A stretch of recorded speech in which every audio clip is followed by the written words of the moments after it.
Good morning, good afternoon, and good evening. Welcome to Umlink Energy Speaks Back, powered by Hark.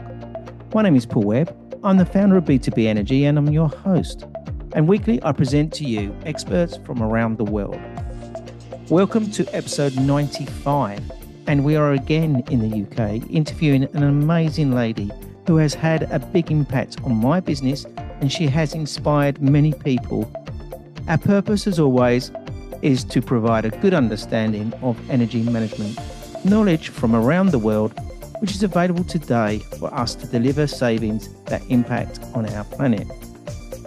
On our journey of knowledge sharing, we would always like to thank our sponsors, who are Diadem for their green and blue roof systems, Umlink, who are taking the confusion out of energy management, Hark Systems, renowned for their energy software, Clean Energy Revolution for their knowledge and networking through LinkedIn, B2B Energy for the 11-week energy program, Alexis Energy for the power management, led by Vision for LED and controls, Watts for their electronics and EV transition, Carbon Black Global for their waste to energy initiatives, Cinefex for their insulation coating, and SmartCool for their AC initiatives. And lastly, our certificate partners, Esther Energy. Today's special guest is an author, a career and communications coach, a life coach, executive coach, a speaker, and she is in fact empowering leaders and senior professionals to gain the clarity and confidence to overcome such barriers within the working place and their personal life. So without any further ado, I give you Dr. Catherine Baudino. Good afternoon, Dr. Catherine, and how are you today?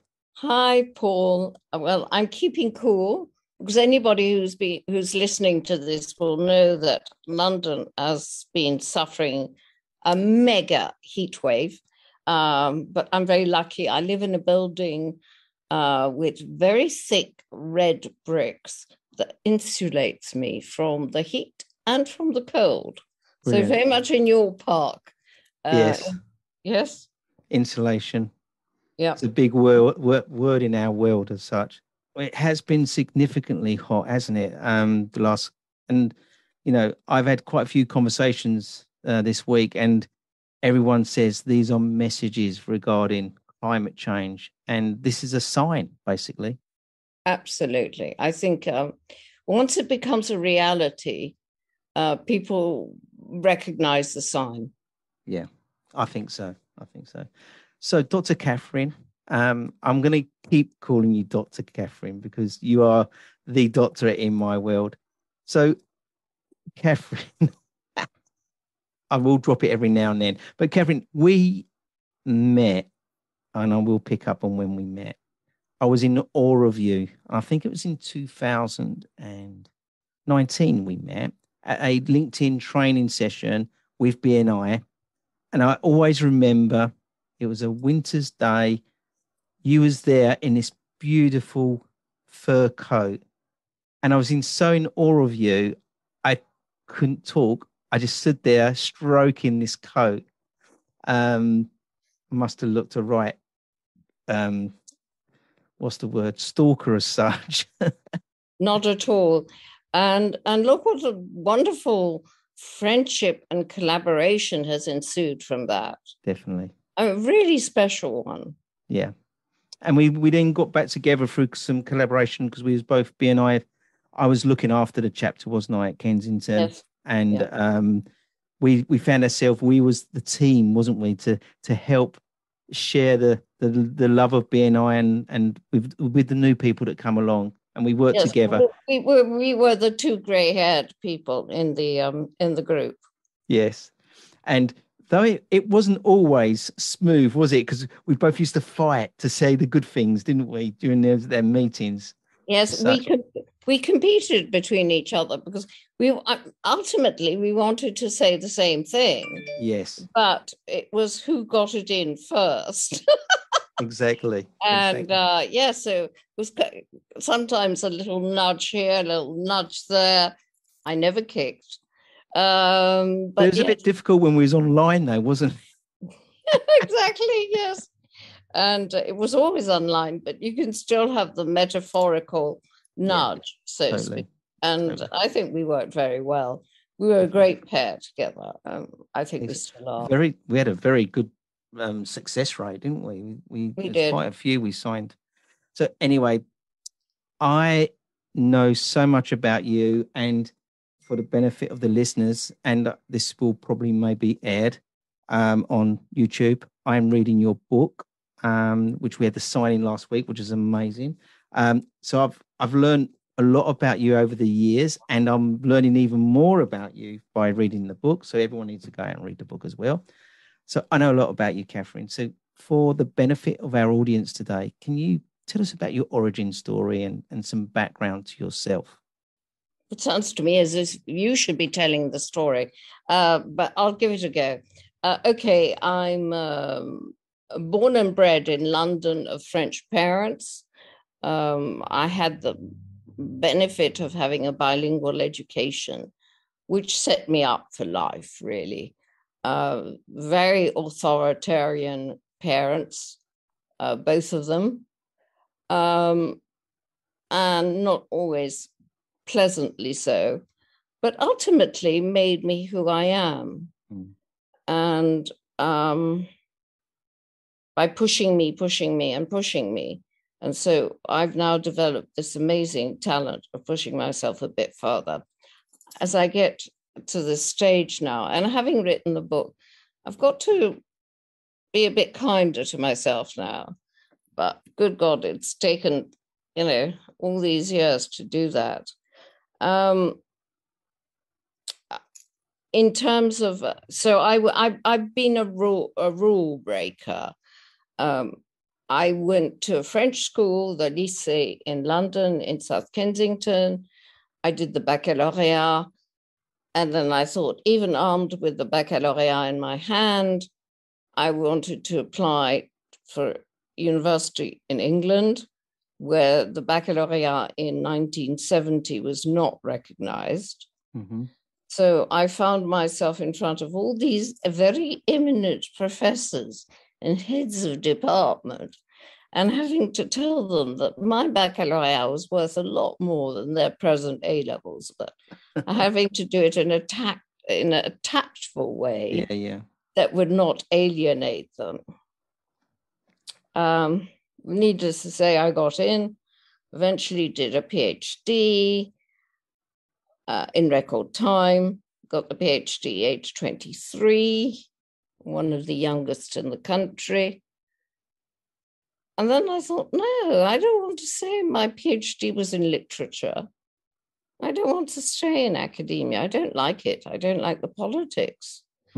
And I went on from there really to, again, against the flow, I went on to try to join the corporate world, where I thought that the politics were more overt, and they are, by the way. Right. But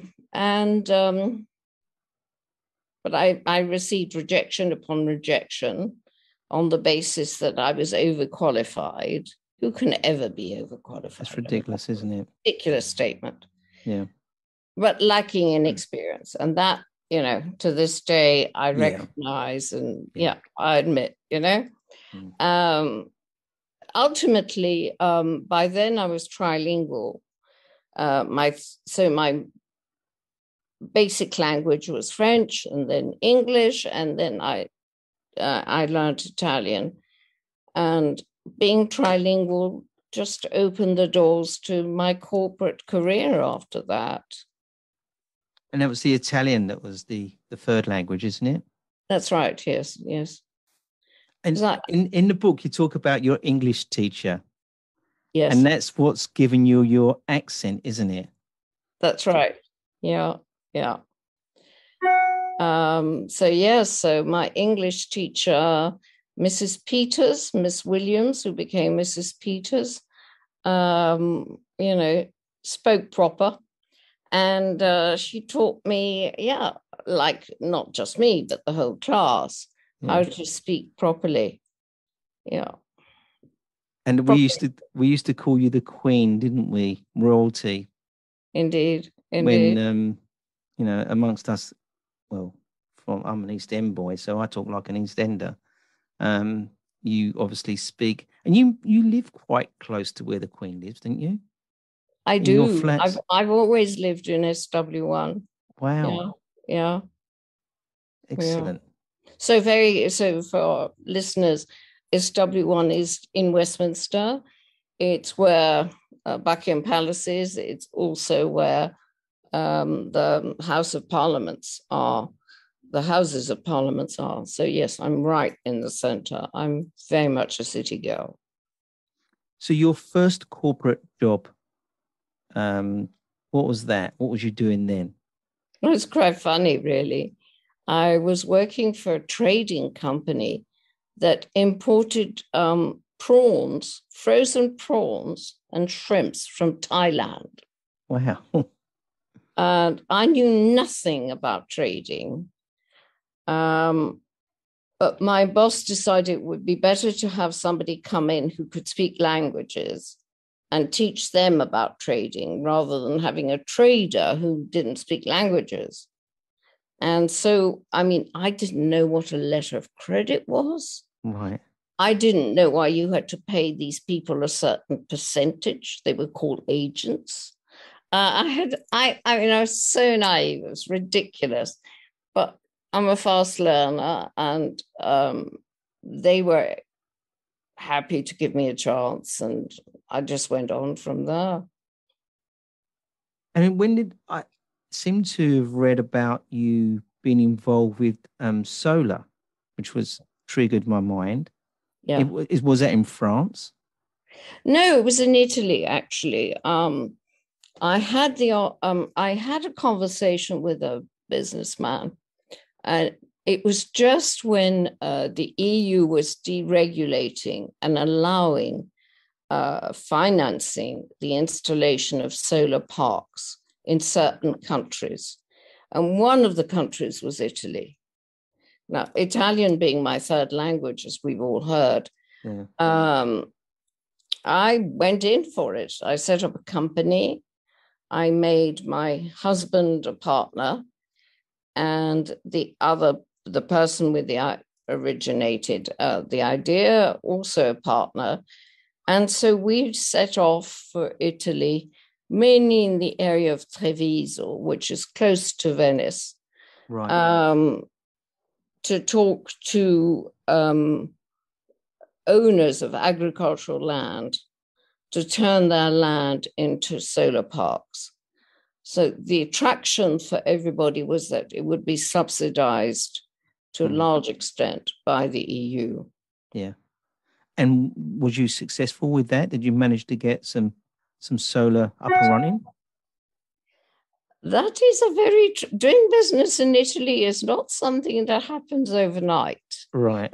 Not least of all, the basic, shall I say, obstacle is to be a guarantee of the ownership of the land. And getting that sort of paperwork together is onerous and time consuming. You are talking to the owner, but somehow you don't get the proper documentation. Without the proper documentation, you can't put a business plan together. And so I was going through all that and that hassle. I mean, wonderful. But and then unfortunately I had to give everything up because I was an only child and my French parents were falling ill, more and more ill. And I gave it up to become a carer for both of them. Oh, that's a shame. I'd like to see where that went because obviously it is a very difficult industry. And when you're obviously looking to the off-taker and, who's going to take that energy, who's going to provide that energy, who owns what and how it's all put together. That's something I was doing in 2017. It wasn't straightforward. We never got any, we called it getting the spade in the ground to start that work. Yeah. You have to find the connections, and then you have to get someone to take it on board. Yeah, Well, I mean, one of the reasons it's made up loads of different particles, isn't it? Yeah, absolutely. And my Italian vocabulary went up no end. Cables, connections, all these terms, that one doesn't use every day in life, shall we say.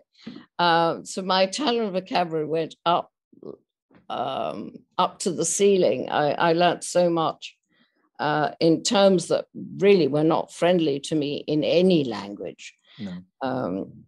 But unfortunately, of the three of us, I was the only Italian speaker. Right. So we really couldn't carry it on once I had to step down. A great opportunity, a wonderful opportunity. But, life throws you these things, don't they? Both in terms of an opportunity and in terms of having to withdraw. I have no regrets. So was that after Maxwell days? Oh, yeah, that was after Maxwell. So it was in the 90s, early 90s. Okay. Yeah.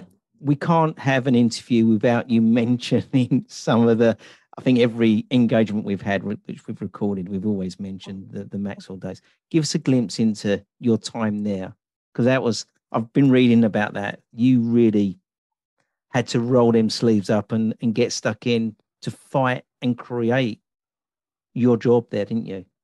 Even though there was an interview in place that created it. Yes, indeed. So for the listeners, I was interviewed on BBC Two, on the Money program, and it was actually the first ever reality television program. Mm. So I'm interviewed live on television with the headhunter there, who was the facilitator, and the employer, one very shy, retiring, and exceedingly slim Robert Maxwell. Anybody who's listening to this, I have to tell you, I'm being completely facetious. Yeah. He was a beast. He had a very deep voice, and he was very commanding in the room. So at the best of time, it would have been a very challenging interview. But I think I just went for it. And I've seen the interview on YouTube from the link. I was gobsmacked, especially the bit where he was trying to be a little bit, what's the word, cocky a bit. And he started speaking French to you, thinking she can't speak French. And you was like, bang, bang, bang, bang, bang. And it was like, it pushed him back into his corner.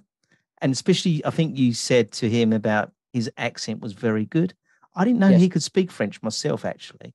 He was an amazing linguist, not just in French, in many, many languages. He was an amazing linguist. Right. And he did have a good accent, but you're right.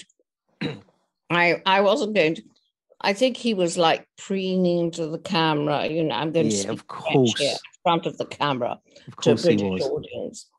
And I wasn't going to be outdone.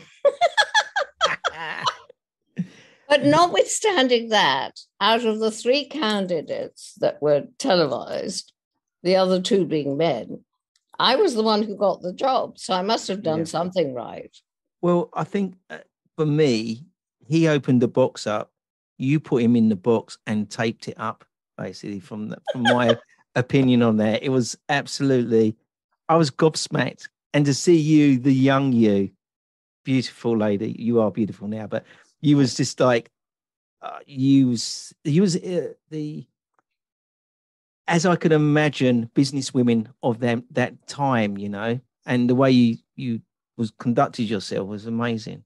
But there were so few business women. Exactly. That time. We're talking about 87.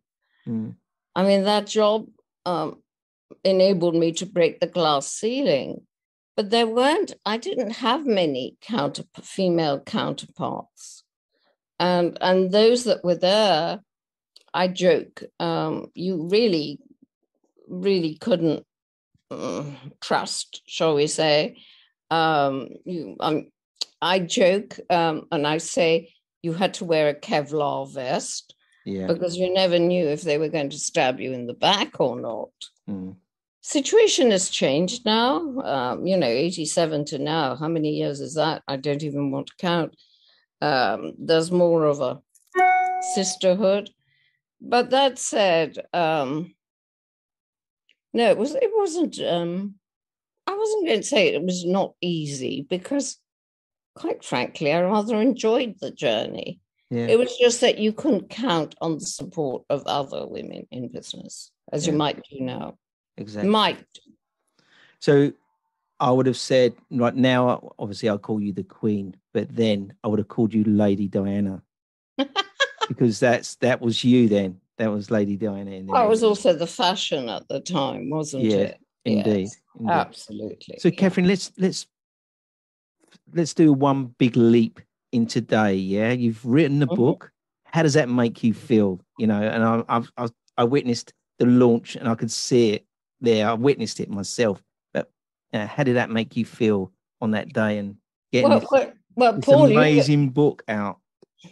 You've experienced it, Paul, right? So I should ask you the question, really. It was an awesome evening, and I really enjoyed it. And it was really great to see you soaking up the whole atmosphere of everyone asking questions and the launch itself and signing the book.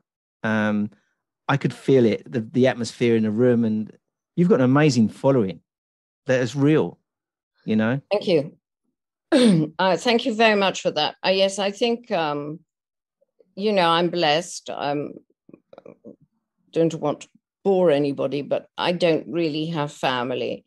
But I have my wonderful friends and colleagues, and they were there. And I think there was an awful lot of, dare I say, love in the room and warmth and very, very authentic as well. Yeah, definitely. And I'm glad you could join us, Paul. I'm so happy you could join us. I was very happy to be there. And you produced your own self-made video of the event. Of us together while I was signing the book for you. Yeah, it's great. All good memories. All very good memories. Excellent.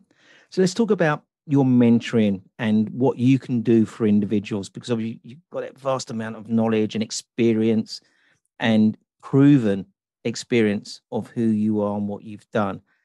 But you don't just, it's not about business, is it? The people that come to you, they're not just business people. They're from all walks of life. And you've done some work with the regiment, which is really great. Tell us about what you're doing now regarding that. Well, I help people transition in life, I think, is the way to put it. And so they may be indeed, as you've related, ex-military, transitioning into civilian life and corporate life. Or they may be executives, managers in companies wanting to go a bit further, learning new skills. And I help them with those, getting those skills, with how to communicate effectively. Simple things like how to ask for a pay rise, how to ask for a promotion, or even in some cases, how to say goodbye, present employer. So I help them communicate effectively with their peers and their superiors. And love it. And there's one thing in the book where you're talking about how to say no. And that's exactly what you're saying here, isn't it? How to say goodbye, or how to say no. I'm not going to do that piece of work, or I'm not going to be treated like that, or, words are around that, isn't it? It is. And that's where it's got really interesting for me, because I've written the book, as you know, with the corporate world in mind. And then there are a couple of people like Claire Phone, who was there on last week, who wants to create an initiative to help women. I'm talking about housewives. I'm not talking about female executives. How they can improve their physical and mental health, Yeah. and how maybe they can create boundaries within the household. Yeah. So not just in a corporate world, and that's going to be a whole new chapter for me, or even a book to write about and to think about. Yeah. Yeah. So I like to just bring this in line to what I'm doing. So Yes.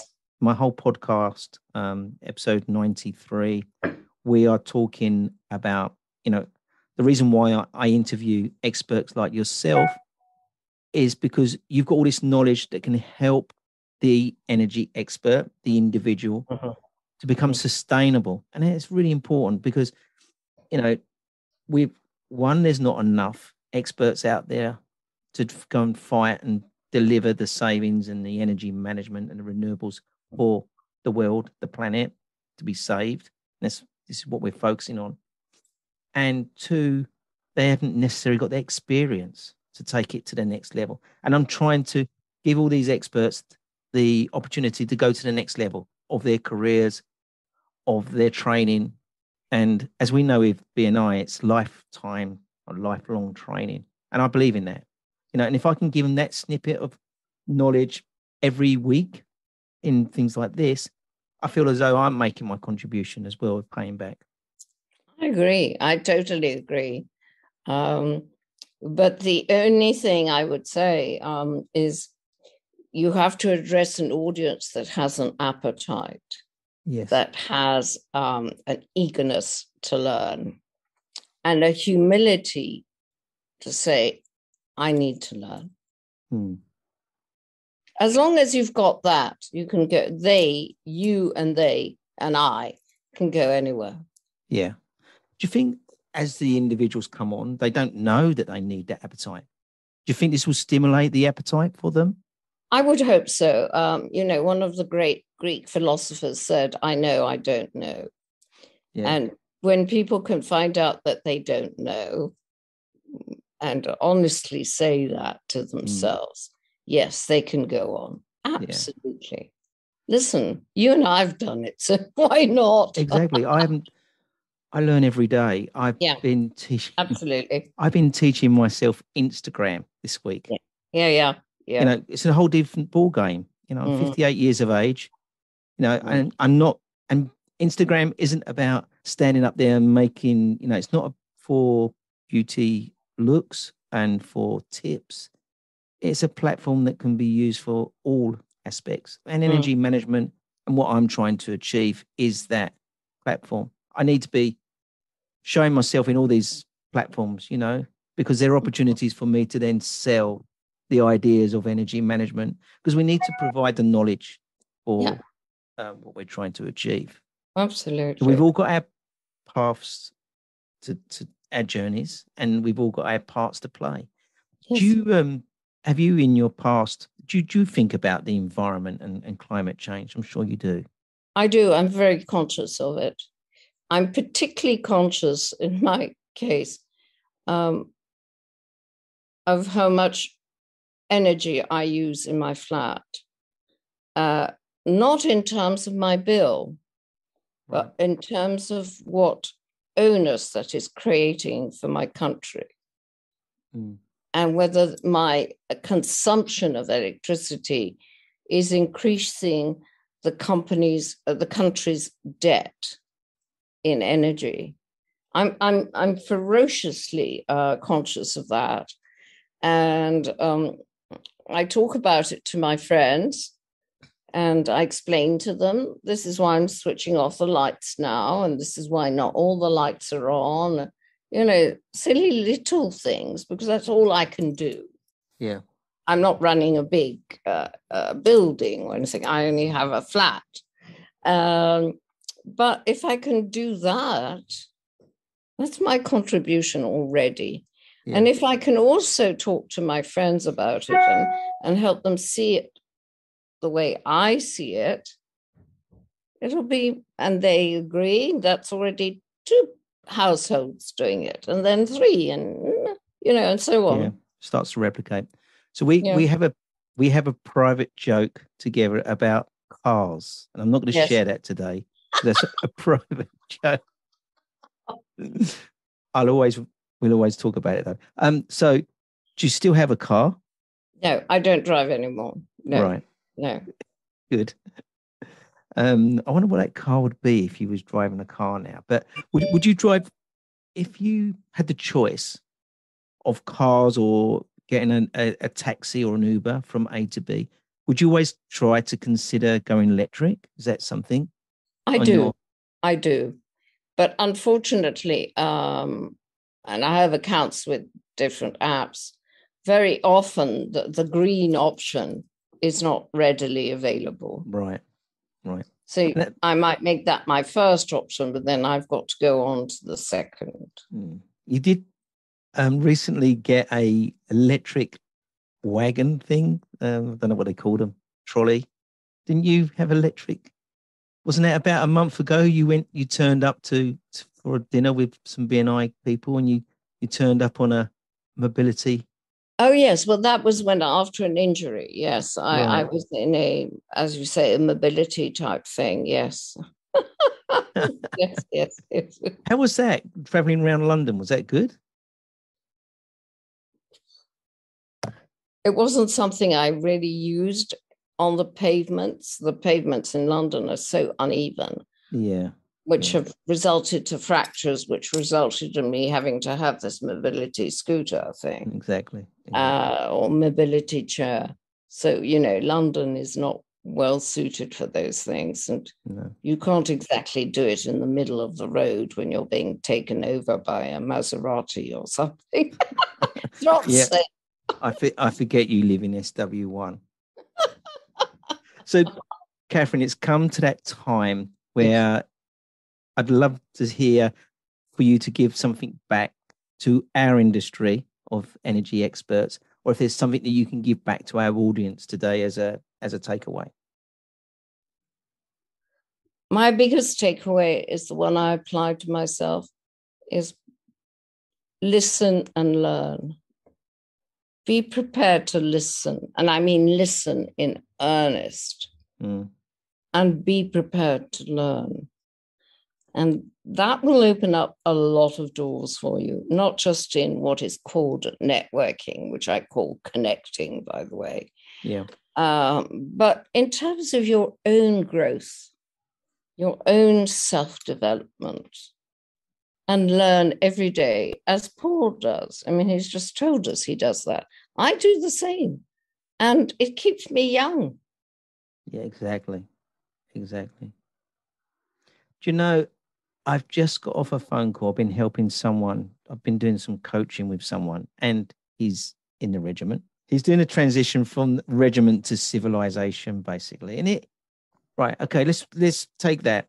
Yes, that change is significant in their lives. It is a change for them because they have gone from this massive team that they work for. They work and live and die with a team.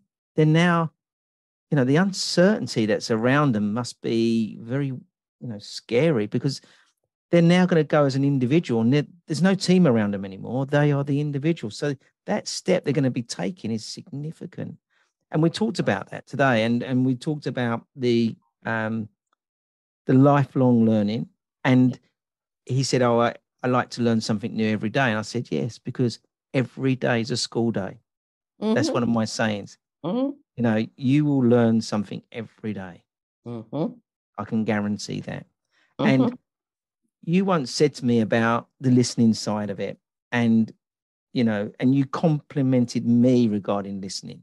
And, be in the room, listen to someone.